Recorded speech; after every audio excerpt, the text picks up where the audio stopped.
Hey, algebraics, we're back with 7-9, keeping things positive with negative exponents. We have our dinosaur reminding us about this, and I'm going to give some guided practice from page 334. This is where your classwork is going to come from. It's the odds, so we'll do the evens together. So I want you to work these examples.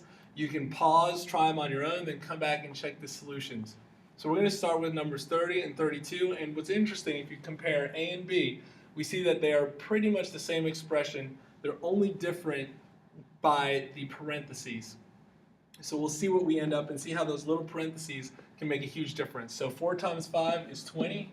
So we have 20 to the negative 2, and I'll rewrite that as a positive exponent. We'll keep things positive, and 1 over 20 will just be 1 over 400 is what that reduces to. Now let's see how that compares to the bottom piece. Okay, we have 4 times 5 to the negative 2. Now, the negative 2, the exponent, is only on the 5. So let's rewrite this as 4 over 5 squared. Well, that will then simplify to 4 over 25. And as you can see, that is much different than 1 over 400. So be careful with that there. All right, so that's that example. And let's look at number 32. This one's interesting in that we have addition. We have 2 plus 3 to the negative 1, and all of that to the negative 2. Well, order of operations, again, let's start inside the parentheses. So we have 2 plus, well, 3 to the negative 1 is really going to be 1/3. We'll worry about the negative 2 later. Now, in order to add those, we'll have to have common denominators. So in this case, we'll have to have, let's see, if we multiply that up by 3, we'll have 6 over 3 plus 1/3, and all of that to the negative 2. Well, let's add up those pieces. We'll have 7/3 to the negative 2. Okay, now remember, what we can do with a negative exponent is we distribute it to each of those pieces. So I'll switch colors here so we can follow what's going on. I can rewrite this as 7 to the negative 2 over 3 to the negative 2, which, to make positive, we switch those pieces. So we have 3 squared on top, 7 squared on bottom, and that would become 9 over 49. I hope you got all that. There's a lot of moving parts there, starting with getting common denominators, adding them up, and then distributing an exponent, and then keeping things positive. All right, so now let's see how that compares to our bottom example in B. Well, 2 times 3 to the negative 1, let's rewrite that as 2 over 3. That's how we will keep the exponent of 3 positive, and all that is to the negative 2. Well, we're in the same situation we were before.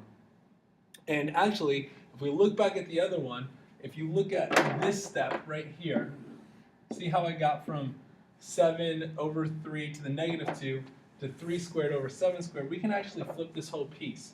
So I'll rewrite this as 3 over 2 squared. So take a second to look at that. Make sure you're okay with that. Let's distribute these pieces. We'll have 3 squared over 2 squared, excuse me, and that will be 9/4. So again, a very different solution. Make sure you're careful with those. Okay, let's look at a couple more.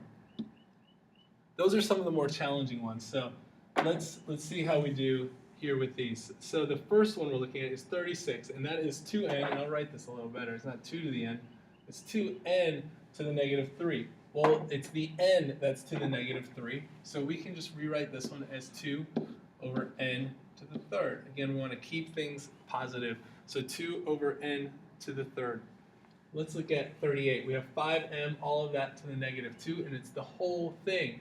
So that means that we distribute it, or we write it all at once. So let's keep it positive, and let's write it this way. Let's write 1 over 5m to the positive 2. Do you see what we did there? To make it positive, keep it positive, we moved it to the denominator. Now we need to distribute that exponent.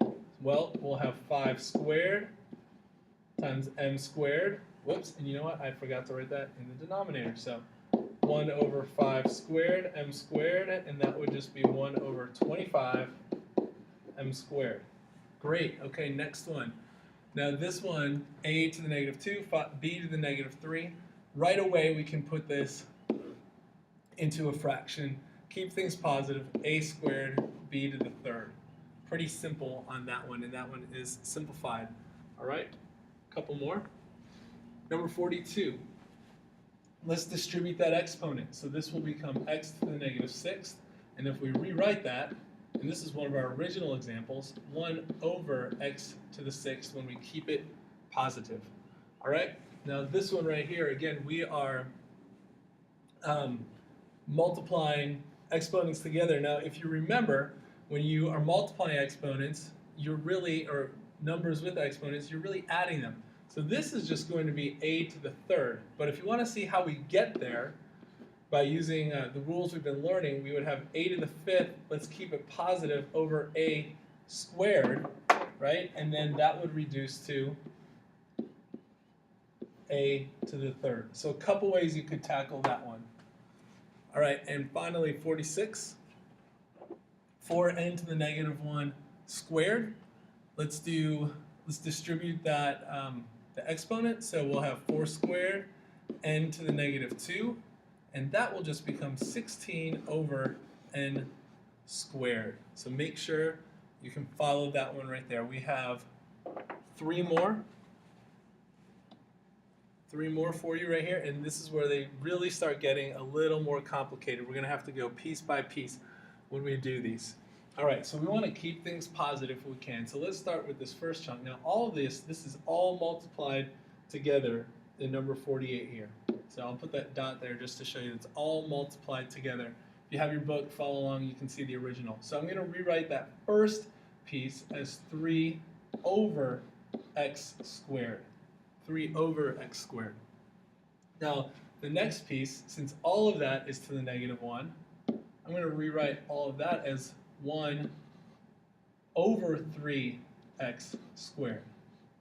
All right, now this just looks like multiplying fractions, something that we're familiar with. We've done this before.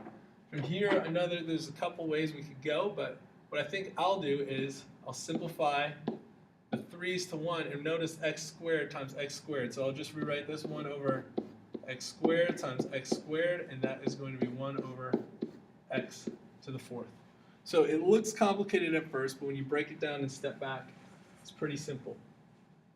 All right, here we go. Number 48, we have b to the fifth times b to the negative seventh, all of that to the third. And again, a couple ways you could go. You could do inside the parentheses first, and then do it to the third, or you could distribute the exponent first. So in our case, let's do the parentheses first. Let's stick with order of operations. So let's rewrite this as b to the fifth over b to the seventh, all of that to the third. B to the fifth over b to the seventh reduces to 1 over b squared. Remember, all of this is to the third.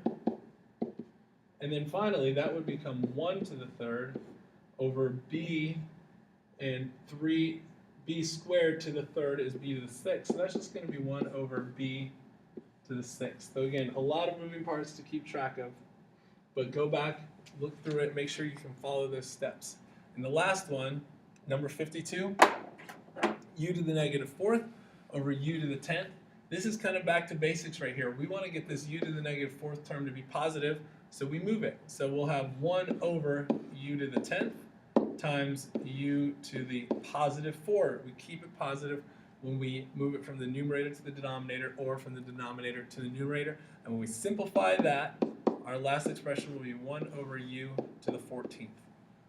Great, that should be a big help to you. So please reference this, have these examples in your notes. Go back and check how they're solved, and you have this to look at. All right, guys, keep things positive. Keep things positive, especially with yourself. You're all very capable, and I'll see you all very soon.